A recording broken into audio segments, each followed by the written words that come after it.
الرياضي بحي بودينا دائما سيبقى على العهد وسيواصل في التشجيع وسيواصل في الفرحة والاحتفالات سواء مع فريق النهضة الرياضية بركانية أو كذلك مع الأندية ومع كل الدوريات التي تنظم في ملاعب عاصمة البرتقال.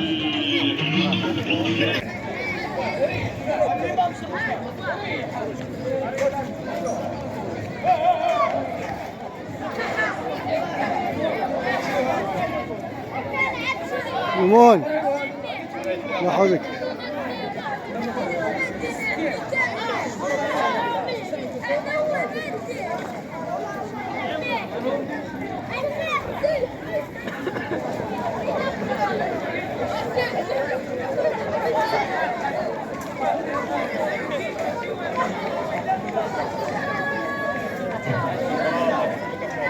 يشرفنا الحضور هذه الليلة أطر رياضية كذلك أيضا لاعبين سابقين شرف يوسف نصر الخياري وكذلك أيضا عثمان محجوبي وكذلك أيضا دعم كل ما هو رياضي في مدينة بركان وكذلك أيضا عثمان محجوبي واسماعيل الرابحي. كل هذه الاسماء حاضره في هذه المباراه النهائيه. محمد السفريوي وعزيز حاجي وكل الشكر لكل من ساهم في انجاح هذا العرس الرياضي من قريب ومن بعيد. نتمنى ان شاء الله كل التوفيق وتسود الروح الرياضيه بين الفريقين في هذا النهائي وكذلك ايضا محمد الحكماني دائما حاضر في كل المباريات النهائيه.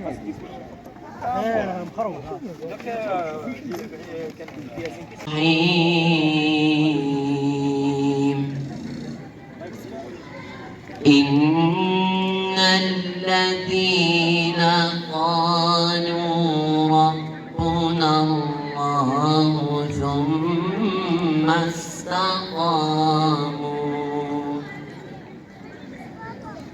ثم استقاموا تتنزل عليهم الملائكة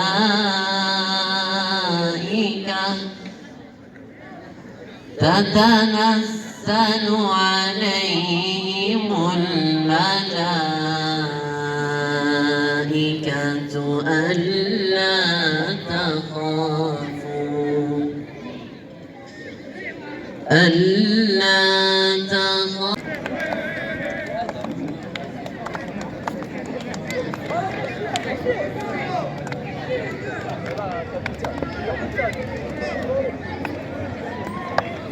إذن بشعار الله الوطن الملك سنبدأ مشاهدينا الكرام هذه المباراة النهائية التي تجمع ما بين لاعبي الفريقين لهذه المباراة النهائية التي ستجمع ما بين أجاكس بركان وكذلك أيضا نادي الكرام، ونهائي مثير ونهائي كبير بحضور أيضا الأعلام البرتقالية وبحضور أيضا مشجع فريق النهضة الرياضي البركانية سعيد الذي أصر على أن يسعد هذه الجماهير هنا بتشجيعاته وكذلك بالأعلام البرتقالية. مشاهدينا الكرام، مع بداية اللقاء سنعطيكم التشكيلة الرسمية بالنسبة للفريقين اللذان سيلعبان هذه المباراة النهائية هنا على الملعب القرب بحي بوديلة التي تحتضن هذا النهائي الكبير والنهائي الكبير الذي يجمع بين الكبار. وحينما أتحدث عن الفريقين فهناك أسماء تلعب في صفوف أكاديمية فريق النهضة الرياضي البركانية وتمتاز بمهارات كبيرة وتكونت أيضا داخل الأندية التي تلعب هذا النهائي. إذن هذه هي الأجواء مشاهدينا الكرام بالأعلام هنا في أجواء الملعب بالقرب بحي بوديلة الذي يحتضن هذا العرس الكروي. والآن قبل انطلاق هذه المباراة إن شاء الله بحول الله سنستمع إلى النشيد الوطني المغربي، ونتمنى من الحضور المسؤولين وكذلك قدماء رياضيين لاعبين الكل يأتي هنا من أجل بحول الله في هذه الليلة الكروية وفي هذا النهائي الكبير الذي إن شاء الله بحول الله سنشهد لمن ستكون الغلبة. سنترككم مشاهدينا الكرام مع النشيد الوطني المغربي.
في هذا اللقاء مشاهدينا الكرام الفريق المجد بقيادة المدرب عبد الحفيظ أكرا، وكذلك أيضا المنافسة ستكون شرسة ما بين مدرب ياسين بوزياني رقم 10، يوسف الرمضاني رقم 14، عمر هربيل رقم 5.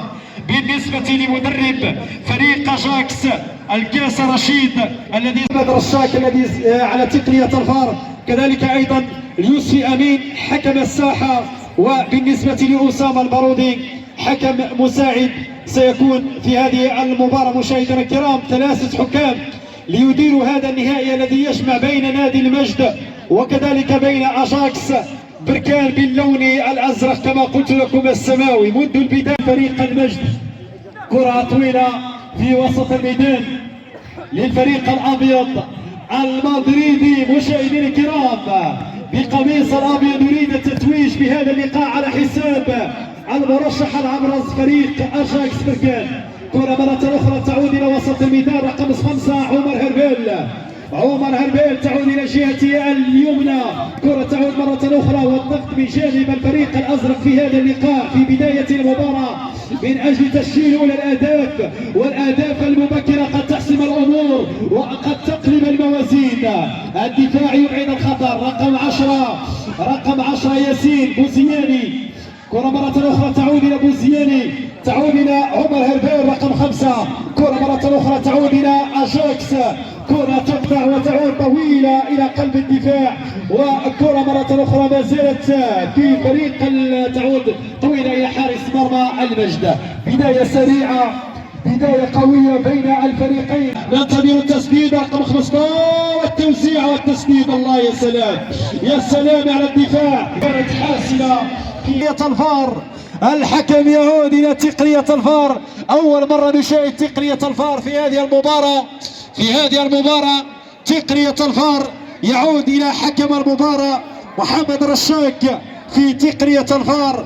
ماذا سيقول محمد رشاك؟ هل هناك ضربة جزاء لصالح الأزرق السماوي؟ هناك مشاورات بين حكم الساحة وكذلك أيضا حكم الفار.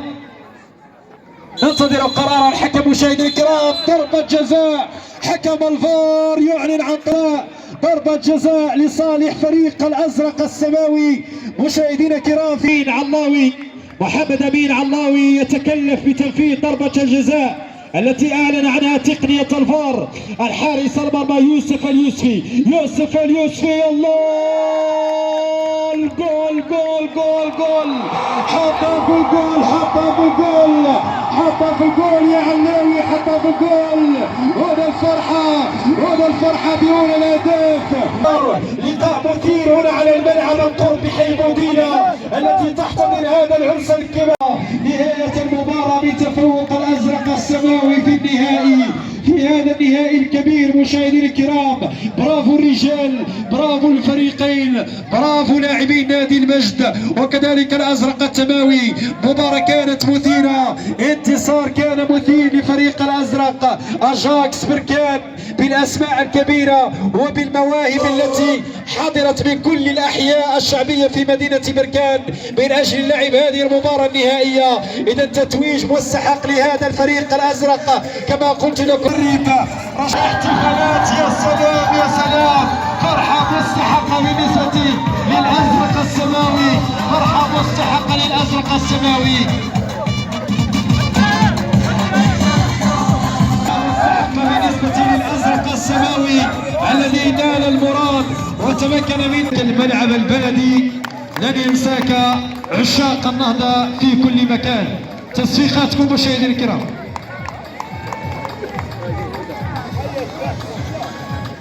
عزيز عياش يقدم الهدية نيابة عن عبد المنعم محسن، وكذلك يقدم له الهدية أكريم عياش.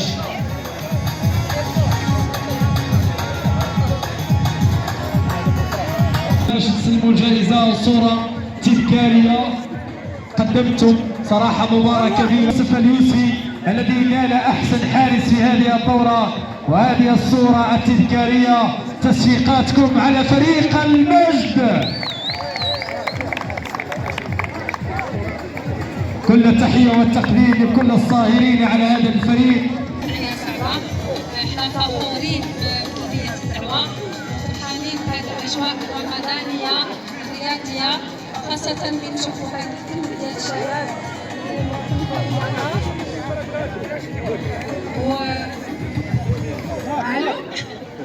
وكيف دير الرياضة معناها العقل السليم. دونك تحية رياضية وتبارك الله عليكم ومرحبا بنا عندكم. شكرا. سويت مدير. إذن حضور العنصر النسوي كان أعضاء الجمعية ورئيسة جمعية إيب مع جمعية برعي، نشكره جزيل الشكر.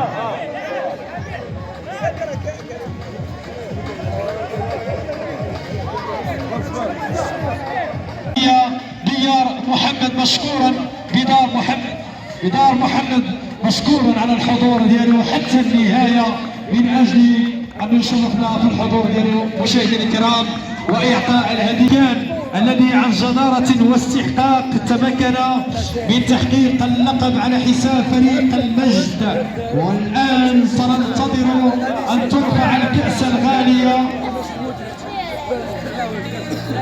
فليتفضل معنا أحمد محمد ويشارك معنا الأفراح الشبيبة والرياضة.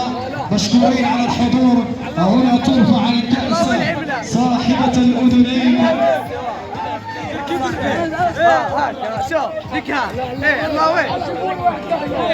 بدار محمد، ممثلين عن الرياضة عن الحضور. كذلك أيضا هنا المدافع صاحب الفريق الأزرق السماوي يستلم